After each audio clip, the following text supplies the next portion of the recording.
Minha cordial saudação a todos os irmãos, amigos desta igreja. Uma alegria estar com vocês.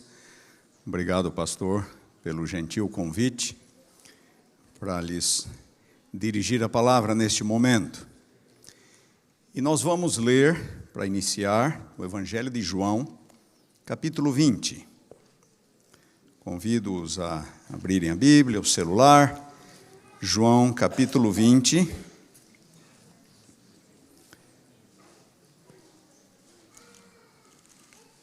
E nós vamos ler os versículos 30 e 31.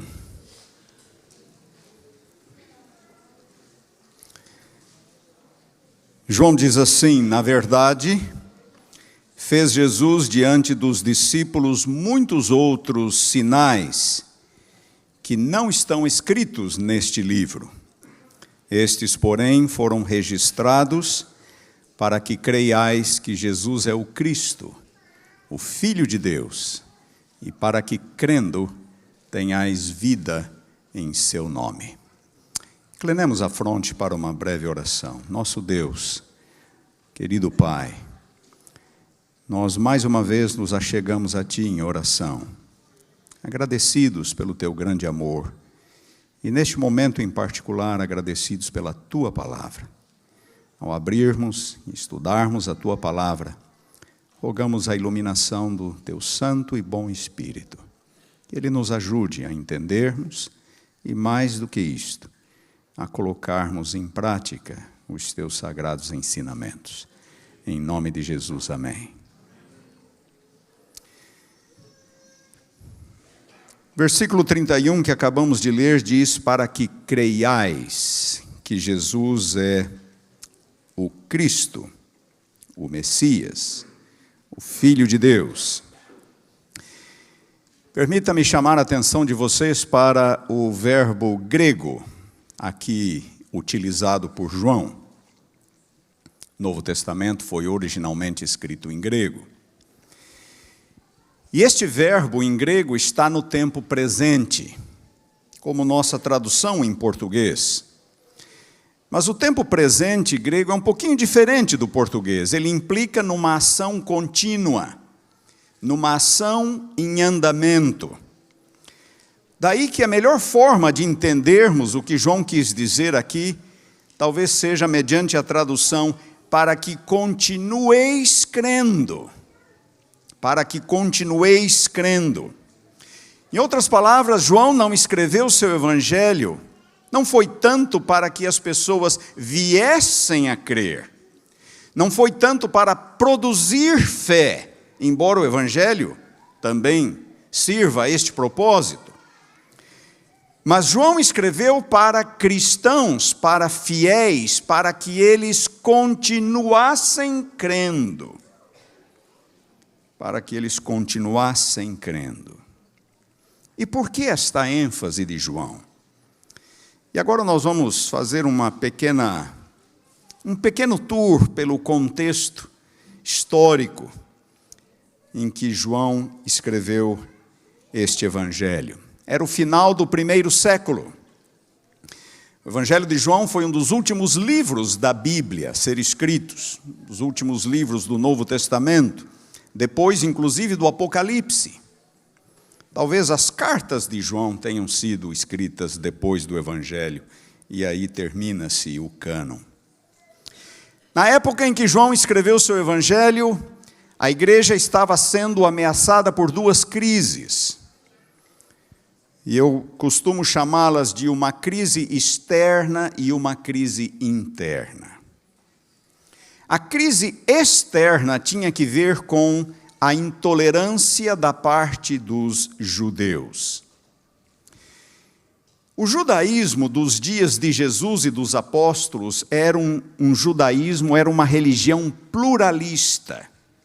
Havia várias denominações, assim como o cristianismo hoje está dividido entre adventistas, batistas, luteranos, presbiterianos. O judaísmo dos dias de Jesus e dos apóstolos também estava dividido entre os fariseus, os saduceus, os essênios e outros que são mencionados na literatura judaica, não são mencionados na Bíblia, como os hemerobatistas, os matboteians, eram denominações um pouco menores.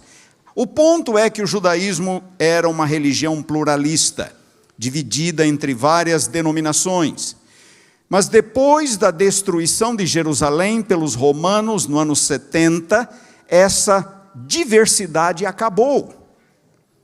Praticamente todas as denominações foram destruídas, à exceção do farisaísmo. Os fariseus foram quase que os únicos a sobreviverem. Por conta da destruição de Jerusalém, eles se mudaram para o norte, para a Galileia, aqueles fariseus que sobreviveram. E ali, numa pequena cidade chamada Jâmnia, eles tentam restabelecer o judaísmo, fazer com que o judaísmo renasça das cinzas da destruição de Jerusalém.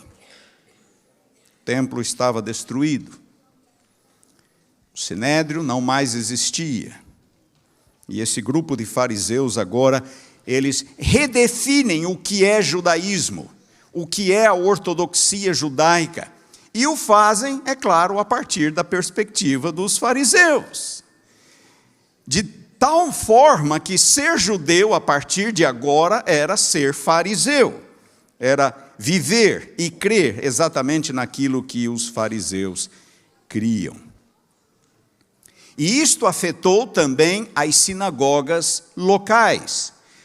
Permita-me dizer que os cristãos judeus, ali na Palestina, ainda frequentavam as sinagogas, junto com seus irmãos judeus, anos depois da morte de Cristo. E como os fariseus agora redefinem a ortodoxia de acordo com as suas crenças, ficou difícil para cristãos continuarem frequentando as sinagogas. Muitos deles foram expulsos. Tudo isso é registrado na literatura, especialmente a literatura judaica. Cristãos foram expulsos, foram presos, alguns deles foram torturados, inclusive mortos. Os fariseus criaram um mecanismo que é conhecido como o Birkat Haminim, é uma expressão aramaica, o Birkat Haminim. O que era o Birkat Haminim? Era uma espécie de uma oração, uma maldição contra os minim, contra os hereges, que foi incluída na liturgia da sinagoga. Na liturgia da sinagoga havia o momento das 18 bênçãos, também conhecida como Shemon Esrei ou Amidá. Era um momento em que havia 18 pequenas orações, 18 bênçãos. A de número 12, que foi introduzida depois da destruição de Jerusalém, se chamava exatamente o Birkat Haminim, e era uma maldição contra os hereges. E esta pequena oração também mencionava cristãos, os Notzirim, os nazarenos. Imaginem você agora, é um cristão, está frequentando a sinagoga, chega o momento das 18 bênçãos, e alguém se coloca aqui na frente e, quando chega na de número 12, amaldiçoa os Notzirim, os nazarenos. E há registros, inclusive, de que, se eles suspeitassem de que alguém na congregação fosse um Notzirim, um nazareno, ele poderia, inclusive, o chefe da sinagoga, convidá-lo para recitar as 18 bênçãos no sábado seguinte. Haveria aquele cristão de recitar a de número 12, que invocava uma maldição contra si mesmo? Este era um mecanismo utilizado para identificar os nazarenos, os seguidores de Jesus, para expulsá-los das sinagogas, para prendê-los, torturá-los e, eventualmente, até matá-los. O centro da discussão, é claro, era a pessoa de Jesus. Para os cristãos, Jesus era o Messias, o Filho de Deus, como nós lemos neste versículo. Estes, porém, foram registrados para que continueis crendo que Jesus é o Cristo, o Messias, o Filho de Deus, mas não para os judeus. Os judeus olhavam para Jesus como um impostor, No primeiro século houve muitos falsos messias, pretendentes messiânicos na história de Israel. A Bíblia menciona alguns deles, no livro de Atos em especial.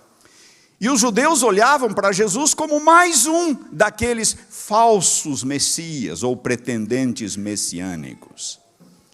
Eles não criam que Jesus era o Messias, muito menos que Jesus era o Filho de Deus. E este era o ponto da controvérsia, o ponto principal da controvérsia entre cristãos e judeus. E a crucificação em si era, para os judeus, a maior evidência de que Jesus não podia ser o ungido de Deus. Por causa daquela passagem de Deuteronômio, maldito aquele que for pendurado no madeiro. Jesus morreu pendurado no madeiro. E se ele era o maldito de Deus, ele não poderia ser o escolhido de Deus ao mesmo tempo. Nós temos evidência na literatura cristã do segundo século. Um dos escritores cristãos, chamado Justino Mártir, ele fala de como os judeus amaldiçoavam o nome de Cristo nas sinagogas e expulsavam aqueles que criam em Jesus das suas sinagogas, das suas congregações. E esta ameaça foi uma verdadeira provação para muitos cristãos. Vale a pena continuar sendo cristão? Vale a pena? Eu não posso mais me reunir nas sinagogas com os meus irmãos, com a minha família. Vale a pena continuar sendo cristão? Meu segundo ano de ministério, eu fiz uma série de conferências numa pequena cidade, bem alemã, do estado de Santa Catarina. Schröder era o nome da cidade. E num determinado, e as coisas iam muito bem, num determinado momento, as reuniões eram sábados e domingos à noite. Num determinado sábado eu cheguei, no mesmo horário, acendi as luzes do salão, preparei o ambiente, só que aquele dia ninguém apareceu. Ninguém apareceu. Simplesmente ninguém. Lá pelas 8 e tanto da noite veio uma senhora e ela disse: pastor, eu só vim para lhe falar o porquê que nós não vamos vir mais. O padre nos chamou, na verdade era o pastor luterano, nos chamou e ele disse que se nós continuássemos vindo, nós seríamos expulsos da igreja e não teríamos sequer o direito de ser sepultados no cemitério da igreja junto com os nossos familiares já mortos. E nós não queremos isso. A série de conferências acabou naquele momento. Não vieram mais. Vale a pena? Os cristãos dos dias de João, vale a pena continuar crendo em Jesus, correndo os riscos diante desta ameaça?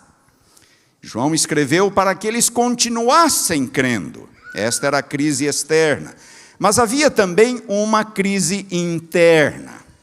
A igreja passava também por uma crise interna, e esta era a iminente morte de João, o discípulo amado, que escreveu o seu evangelho. A morte de João estava se aproximando, e ele sabia disso, e ele sabia que sua morte haveria de trazer alguns riscos para a igreja. Por quê? João era o último discípulo ainda vivo. Temos evidências que sugerem que Pedro era o mais velho entre os discípulos e João era o mais novo dentre os discípulos. Vários dos discípulos foram morrendo. Alguns por morte natural, mas a maioria deles foram executados por causa da sua fé. O primeiro foi exatamente Tiago, irmão de João. O irmão de João. João, todavia, continua vivo. E parece que ele era o último apóstolo ainda vivo. E agora ele sabe que a sua morte está se aproximando e ele quer preparar a igreja. Ele quer preparar aquela geração de fiéis. É uma geração que não havia estado com Jesus, que não havia visto, não havia ouvido, não havia tocado. É, por assim dizer, a segunda geração de cristãos. Nós conhecemos o Evangelho de João, no capítulo 14, na véspera da sua morte, Jesus prometeu aos discípulos que ele voltaria. Não se turbe o vosso coração, credes em Deus, crede também em mim. Jesus promete voltar e promete voltar logo. E desde sua ascensão aos céus, a Igreja Apostólica vivera na expectativa do seu breve retorno. Temos inúmeras evidências no livro de Atos de que a Igreja Apostólica imaginava que Jesus iria voltar e numa questão de dias, talvez semanas. Eles não estavam preparados para uma demora de alguns anos, de algumas décadas. A expectativa se tornou dramática. Expectativa da volta de Jesus, porque os anos se passavam e ele não voltava. Os apóstolos morrendo, um após o outro, e ele não voltava. E foi neste momento que a figura de João, a pessoa de João, se torna emblemática, se torna especial para a igreja. E agora eu quero convidá-los para irmos para o capítulo 21 de João, o último capítulo do livro. Capítulo 21, Jesus aparece aos discípulos, junto ao mar da Galileia. Ocorre ali o milagre da pesca. Eles reconhecem a Jesus, nós conhecemos a história. Pedro se atira nas águas e vai nadando até a praia, até onde Jesus estava. Nos versículos 15 a 17, nós temos a restauração de Pedro. Pedro negara Jesus 3 vezes, e agora por 3 vezes, Jesus pergunta: Pedro, você me ama? Uma pergunta para cada uma das negações de Pedro. Era Jesus tentando restaurar Pedro. A restauração de Pedro. Ocorre que nos versículos 18 a 19, logo depois de Jesus restaurar Pedro, ele anuncia a morte de Pedro. Coloque-se por um instante no lugar de Pedro. Jesus aparece, restaura você, restaura o seu ministério, e de repente Jesus fala: mas você vai morrer. E Jesus dá inclusive uma descrição de como Pedro morreria. E para as pessoas familiarizadas com a época, a linguagem usada por Jesus: tu estenderás a mão e outros te levarão para onde não queres ir. Esta linguagem usada por Jesus era típica da crucificação. Pedro não só fica sabendo que ele vai morrer, mas vai morrer uma morte horrível, morte de cruz. Leiamos então os versículos 20 e 21. Pedro, voltando-se, viu que também o ia seguindo o discípulo a quem Jesus amava. Quem era o discípulo a quem Jesus amava? Era João, o autor do Evangelho, o qual na ceia se reclinara sobre o peito de Jesus e perguntara: Senhor, quem é o traidor? Vendo-o, pois, Pedro perguntou a Jesus: e quanto a este?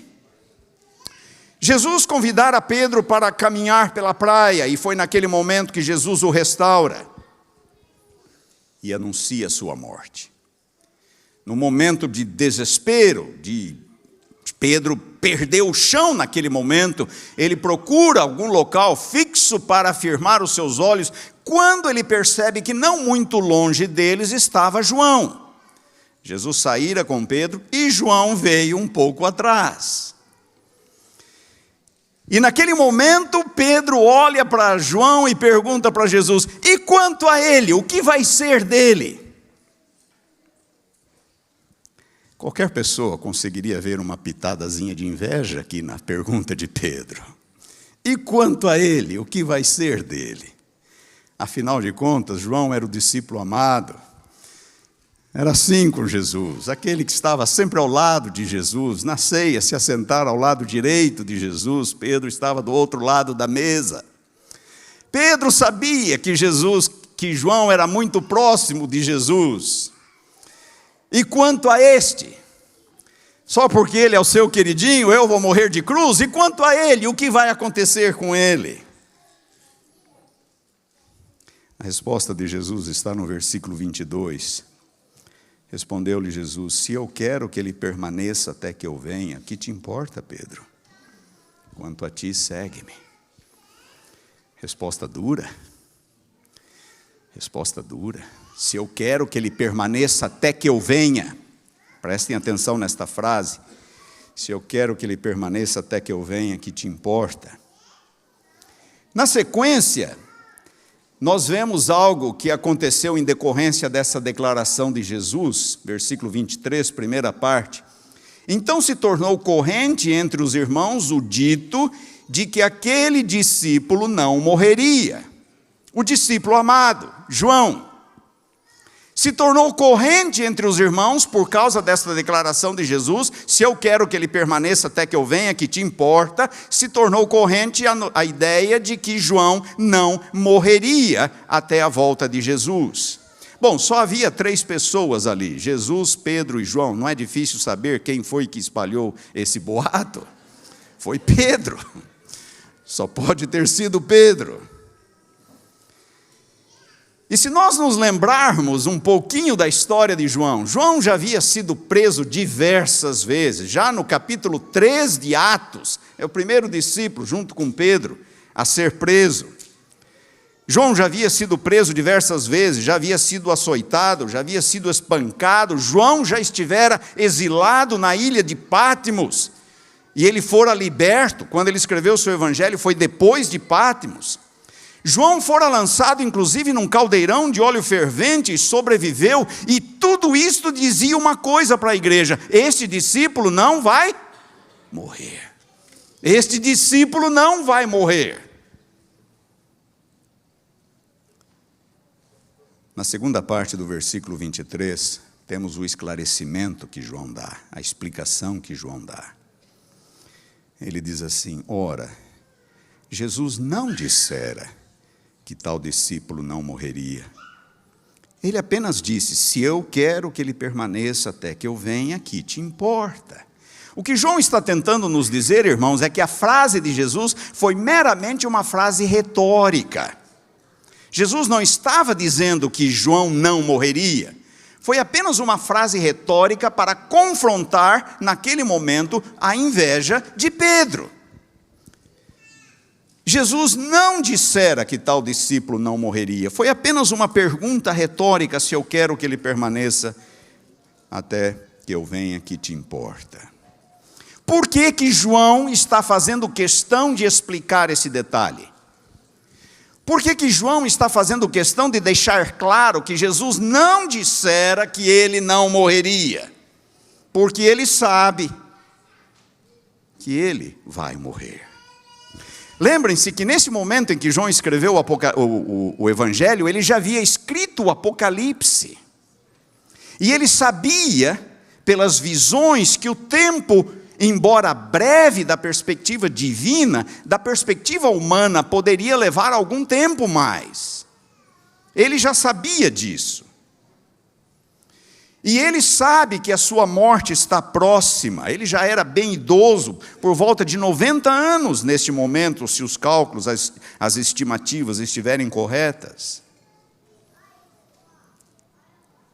E o impacto da morte de João poderia ser devastador para a igreja, porque a igreja, por essa época, já estivera por cerca de 50 anos aguardando a volta de Jesus, e ele não voltava, os apóstolos morrendo um após outro, e Jesus não voltava. Mas de repente Pedro diz: não, mas ele não vai morrer. Jesus disse: ele não vai morrer. Então as atenções se voltam para João. João se torna um símbolo da esperança, um símbolo da expectativa. Enquanto João viver, há esperança, porque Jesus disse: ele não vai morrer. A vida de João se torna emblemática. Por outro lado, a sua morte certamente traria desânimo para muitos, especialmente em face da crise externa, da perseguição, da oposição, da intolerância. João era o último elo vivo entre Jesus e a segunda geração de fiéis. Se ele morresse, o que aconteceria com a igreja? João precisava preparar a igreja para a sua morte, que se aproximava rapidamente. E nesse momento eu quero que vocês me acompanhem na leitura do episódio de Tomé, no final do capítulo 20. Capítulo 20, versículos 26 a 28. Capítulo 20 de João, versículos 26 a 28. Passados 8 dias, estavam outra vez ali reunidos os seus discípulos e Tomé com eles. Estando as portas trancadas, veio Jesus, pôs-se no meio deles e disse: paz seja convosco. E logo disse a Tomé: põe aqui o dedo e vê as minhas mãos, chega também a mão e põe-na no meu lado. Não sejas incrédulo, Tomé, mas crente. Respondeu-lhe Tomé: Senhor meu e Deus meu. Nós conhecemos a história. Uma semana antes, Jesus ressuscitara uma semana antes. E no domingo da ressurreição, domingo à tardezinha, Jesus aparece aos discípulos. Tomé não estava com eles. E então, uma semana mais tarde, agora Tomé está com os discípulos, Jesus aparece. Naquele primeiro momento, os discípulos disseram a Tomé: nós vimos o Senhor. Ele disse: eu não acredito. Se eu não colocar o dedo, se eu não vir as marcas, eu não acredito. Agora, uma semana mais tarde, Jesus se dirige diretamente a Tomé: põe aqui, Tomé, o teu dedo, coste a tua mão aqui, nas minhas feridas, nas minhas cicatrizes. Tomé apenas respondeu: Senhor meu e Deus meu. Nós costumamos parar a leitura aqui, mas a história tem mais um versículo. E este versículo é a chave para que nós entendamos o que está acontecendo. Versículo 29. Disse-lhe Jesus: porque me viste, creste. Bem-aventurados os que não viram e creram. Bem-aventurados os que não viram e creram. A quem Jesus está se referindo aqui? Jesus está se referindo à segunda geração de cristãos. Aqueles que não tiveram o privilégio da primeira, de ver, de ouvir, de tocar, de estar com Jesus. Aqueles que não tiveram o privilégio de conhecê-lo em carne. É para esta geração que João está escrevendo, a segunda geração. Jesus não haveria de voltar no primeiro século, no período de vida dos apóstolos, no período de vida de João, de maneira que João precisava preparar a igreja para a sua morte.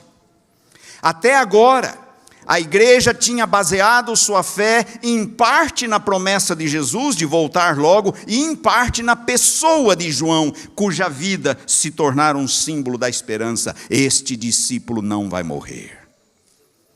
Mas uma coisa é basear a fé naquilo que nós vemos, ouvimos, tocamos. Outra, completamente diferente, é viver pela fé. Viver pela fé. A segunda geração de cristãos não teve o privilégio da primeira, mas não estariam eles em desvantagem?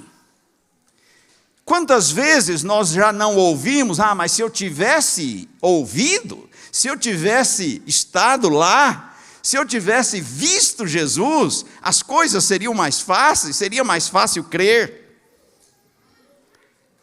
Não estaria a segunda geração da qual nós fazemos parte, a geração daqueles que não viram a Jesus, não estaria essa geração em desvantagem em relação à primeira?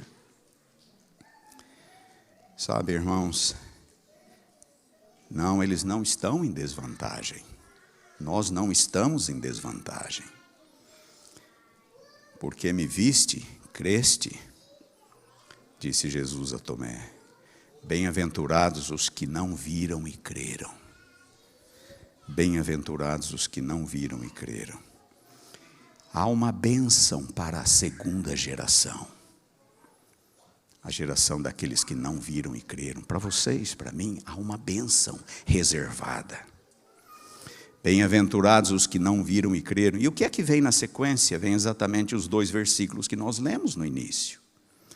Na verdade, fez Jesus diante dos discípulos muitos outros sinais que não estão escritos neste livro.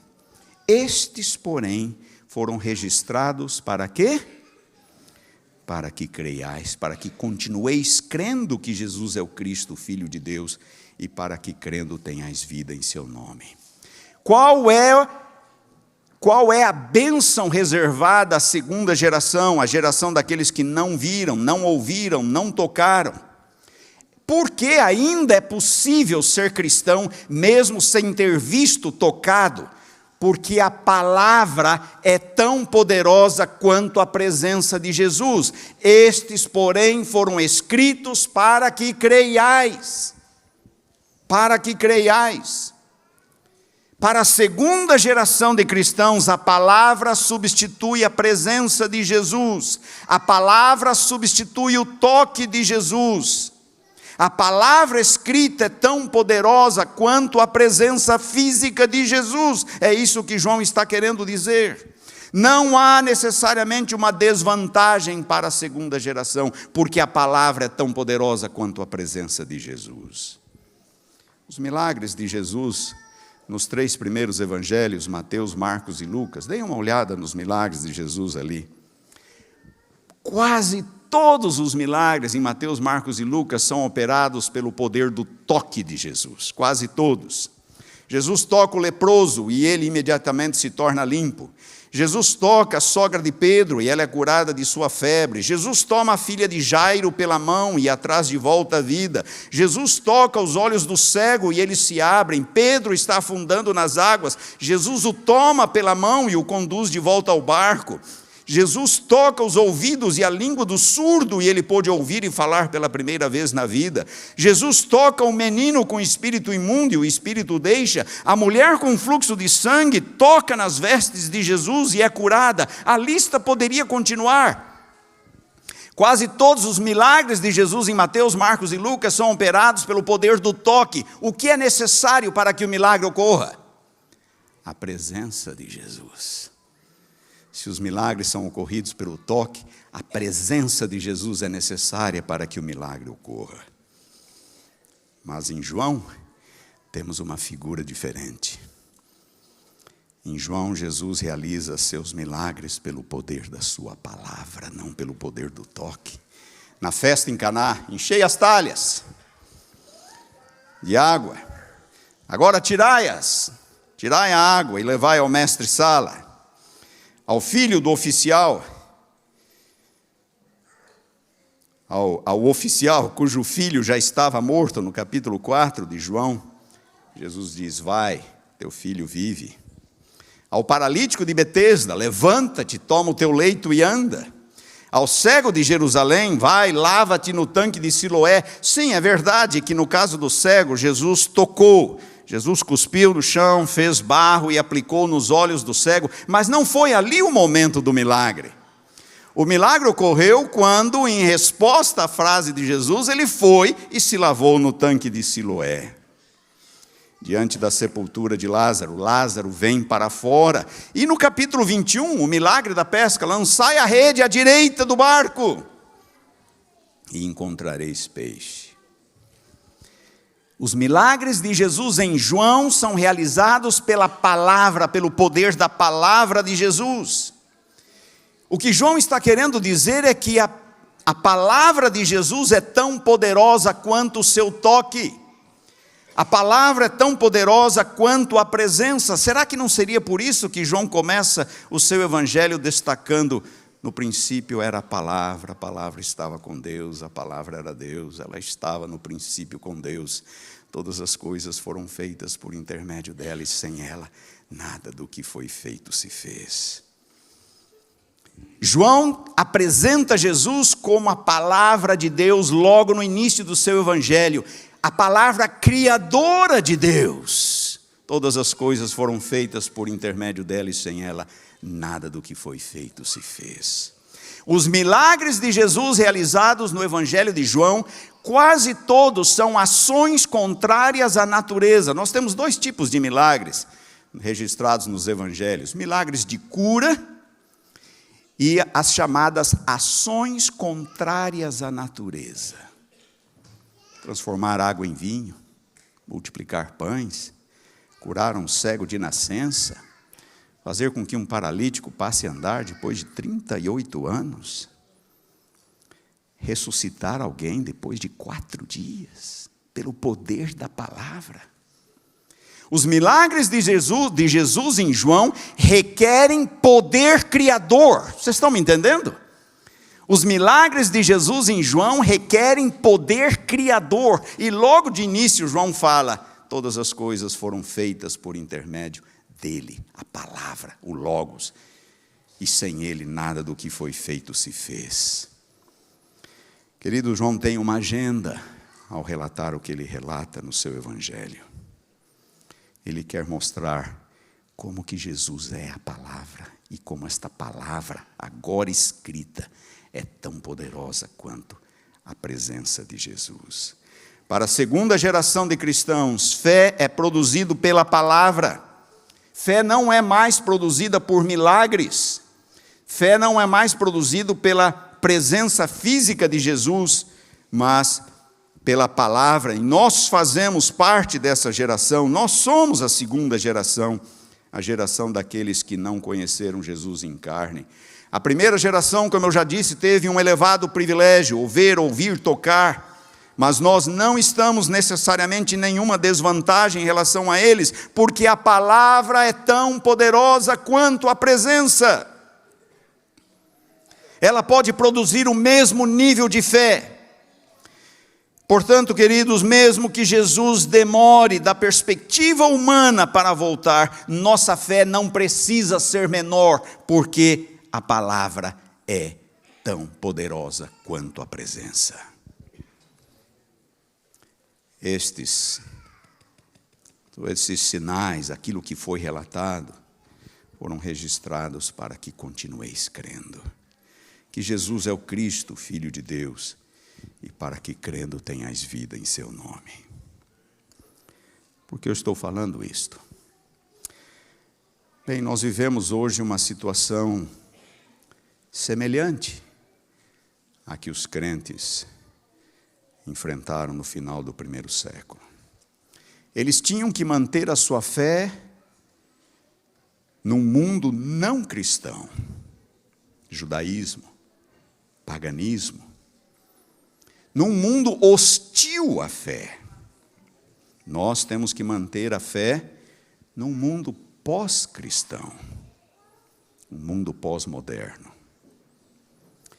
O Ocidente, cristão por natureza, já não o é mais. Os sociólogos já falam que a cultura predominante no Ocidente é uma cultura pós-cristã. O cristianismo não é mais a regra. E seria desnecessário, até redundante, ficar dando exemplos ou estatísticas. Na Europa, o berço do cristianismo ocidental, a minoria, abaixo de 50%, apenas ainda pode ser considerada cristã. Em alguns lugares, o índice não é maior do que 9, 10, 11% de cristãos. Em alguns países europeus. Por todo lado, nós vemos pessoas hostilizando a fé. Hostilizando a fé. Igrejas são vandalizadas, artistas parece que se deleitam em hostilizar a fé cristã, como aquela cantora que não faz muito, o álbum dela ela estava deitada, amarrada e amordaçada sobre uma cruz, uma paródia grotesca e mal feita contra a fé cristã. Na França, uma jovem simula um aborto com um fígado de boi durante uma missa. É o mundo que nós vivemos. É o mundo que nós vivemos. Dentro dos círculos evangélicos, incluindo-se alguns círculos adventistas, vemos uma nova mentalidade. Uma nova mentalidade, é uma nova abordagem à realidade. À realidade.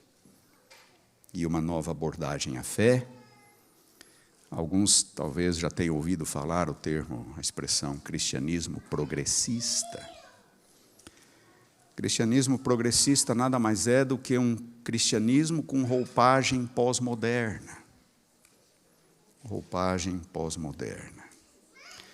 Muitos não estão mais satisfeitos com a fé tradicional. E então se lançam no projeto, numa campanha de atualizar a fé. Modernizar a fé, tornar a fé mais palatável à mentalidade moderna, tornar a fé mais palatável. Na verdade, o que está acontecendo com o mundo, e nós precisamos estar cientes disso, especialmente os mais jovens, e eu vou dizer por que especialmente os mais jovens. O que está acontecendo com o mundo é que uma nova mentalidade está tomando conta, uma nova forma de ver a realidade. Nós chamaríamos isso de uma nova cosmovisão. Cosmovisão são as lentes pelas quais nós vemos o mundo. Quando nós olhamos o mundo, quando olhamos qualquer coisa, nós o fazemos com um conjunto de valores que nós temos, nos quais nós fomos formados. Nós olhamos o mundo, avaliamos aquilo que vemos, reagimos ao mundo de acordo com os valores que nós temos. E o que tem acontecido com o Ocidente é que estes valores, especialmente das gerações mais novas, têm sido substituídos. A cosmovisão bíblico-cristã, valores cristãos têm sido substituídos por valores humanísticos. E para muitos, especialmente os mais jovens, essa mudança tem sido imperceptível, porque eles estão imersos nesta mentalidade. Nas salas de aula, passam por um processo de doutrinamento, as mídias sociais vendem essa ideia, as mídias de entretenimento, partidos políticos, entidades de classe, e agora dentro da própria igreja, e o jovem tem dificuldade, mas é isso que estão dizendo agora, então eu quero me identificar com aquilo que é moderno, eu não quero me identificar com aquilo que é ultrapassado, que é antigo. Muitos de nossos jovens não leem mais a Bíblia, eles apenas são doutrinados pelo contexto em que vivem. Pelas escolas, pelas amizades, pelas mídias sociais. E uma nova mentalidade tem tomado conta e nós não percebemos isso, é um processo sutil. E o resultado, falando especificamente agora do cristianismo progressista, o resultado é uma espécie de cristianismo paralelo, uma fé paralela, em que a Bíblia e o Evangelho não significam quase mais nada. Jesus é um acessório, Jesus não passa de um acessório. Não, nós temos que modernizar a Bíblia, nós temos que atualizar a Bíblia, temos que atualizar o cristianismo. As pessoas escolhem o que crer, e da forma como crer. Escolhem o que crer e da forma como crer. Agostinho, no V século, já dizia o seguinte: se você escolhe o que crer e crê só naquilo que você gosta, você não crê na Bíblia. Você crê em si mesmo. Você crê em si mesmo. Se você escolhe o que crer e gosta só daquilo, e crê só naquilo que você gosta, você não crê na Bíblia, você crê em si mesmo. E é isso que nós temos por todo lado. É uma nova ênfase que ouvimos. Dizem eles, os cristãos, os adventistas, batem muito no comportamento. Agora, essa nova ênfase fala, não, nós não precisamos estar tão preocupados assim com comportamento, com doutrina. Não precisamos. Mas, por outro lado, essas pessoas começam a se envolver em ativismo social e dizem que estão seguindo o exemplo libertador de Cristo. Dizem que ser cristão é fazer o que Jesus fez, não crer numa doutrina. E por isso, mais e mais pessoas estão tendo dificuldades com a divindade de Jesus, por exemplo. Ou a sua morte substitutiva na cruz. Conceito de pecado.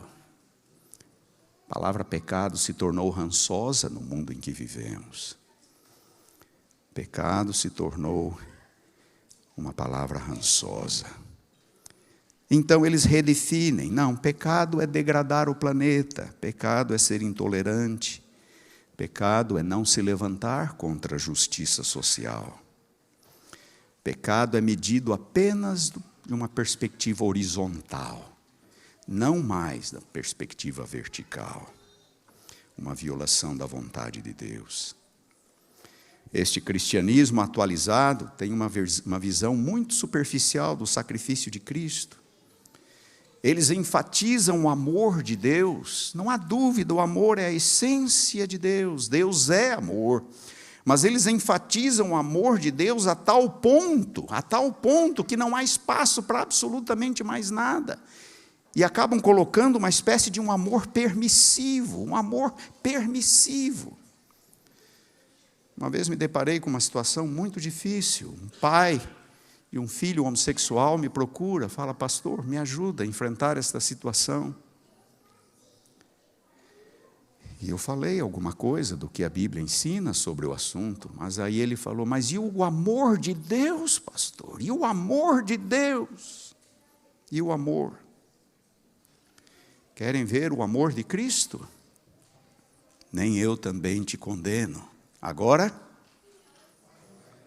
vai, não peques mais. O amor de Cristo não é permissivo. O amor de Cristo não é permissivo. O amor não pode ser usado como uma capa para encobrir comportamentos contrários à vontade de Deus. Pluralismo religioso. Ouvimos a toda hora, Jesus não é o único caminho para o céu. Todas as religiões são boas. Tire o que é de bom das religiões, esqueça as diferenças. Vamos ter uma visão que englobe diferentes perspectivas. Vocês têm estado atentos às notícias, inclusive as que vêm do Vaticano? Mas Jesus disse, eu sou o caminho, a verdade e a vida. Ninguém vem ao Pai, senão por mim. E é por causa dessa mentalidade pluralista que em muitos lugares, ou em alguns lugares, nós vemos, por exemplo, músicas seculares sendo usadas no púlpito. Por quê? Porque se existem coisas boas em todas as religiões, em todas as filosofias humanas, então a diferença entre o sagrado e o profano não existe. Podemos cantar o que quisermos na igreja, podemos tocar o que quisermos. O inclusivismo ético e moral. O meu ponto aqui não é tanto bater nestas questões. O meu ponto é chamar a atenção de vocês, especialmente os mais jovens, de que nós estamos passando por um processo de mudança de mentalidade imperceptível. Onde nós vamos, nós estamos sendo bombardeados por isso a todo momento. É na televisão, é nas mídias sociais, é nos noticiários, é na política. Estamos sendo bombardeados e isto não é a única realidade que existe. A mentalidade bíblico-cristã é outra, é diferente. E nós temos permitido com que a nossa mente seja moldada por valores e princípios estranhos à palavra de Deus. Por toda parte vemos tais ênfases ganhando terreno nos meios evangélicos, inclusive nos meios adventistas. E os avatares de nossa época estão por toda parte, dentro da igreja, dividindo, aliciando, formando uma espécie de cristianismo paralelo. Como viver numa época assim, enquanto aguardamos a volta de Jesus? Como viver? Apenas pela palavra de Deus. Jesus orou para que os discípulos fossem santificados pela palavra, na palavra. E essa oração alcança cada um de nós. Ser santificados na palavra, um compromisso com a palavra, disposição em seguir os seus ensinos, obedecer os seus mandamentos, em vez de relativizá-los e tentar acomodá-los à cultura contemporânea. Estas coisas foram escritas para que vocês continuem crendo que Jesus é o Cristo e Filho de Deus, e para que crendo tenham vida em seu nome. John Murray, um dos fundadores do Westminster Theological Seminary, disse certa vez: é possível estar teoricamente comprometido com o conceito de que a Bíblia é a palavra de Deus, de que a Bíblia é viva e autoritativa, sem que sejamos absorvidos por esse conceito e sem que nos prostremos em reverência diante do autor supremo da palavra. Em outras palavras, conhecer a Bíblia ou conhecer acerca da Bíblia não é o suficiente se esse conhecimento não atravessar os 40 centímetros que separam a mente do coração. Aí que o meu apelo para vocês hoje é para que nós gastemos mais tempo com a palavra. Enquanto aguardamos a volta de Jesus, não há outra forma segura de viver a não ser pela palavra. Isto aqui, isto que está escrito, é suficiente para que tenhamos fé, para que continuemos crendo e aguardando com confiança a volta de nosso Senhor Jesus Cristo. Gastemos mais tempo com a palavra, sejamos mais cuidadosos com aquilo que vemos e ouvimos. Permitamos com que o Espírito Santo nos santifique e nos prepare enquanto aguardamos a volta de nosso Senhor.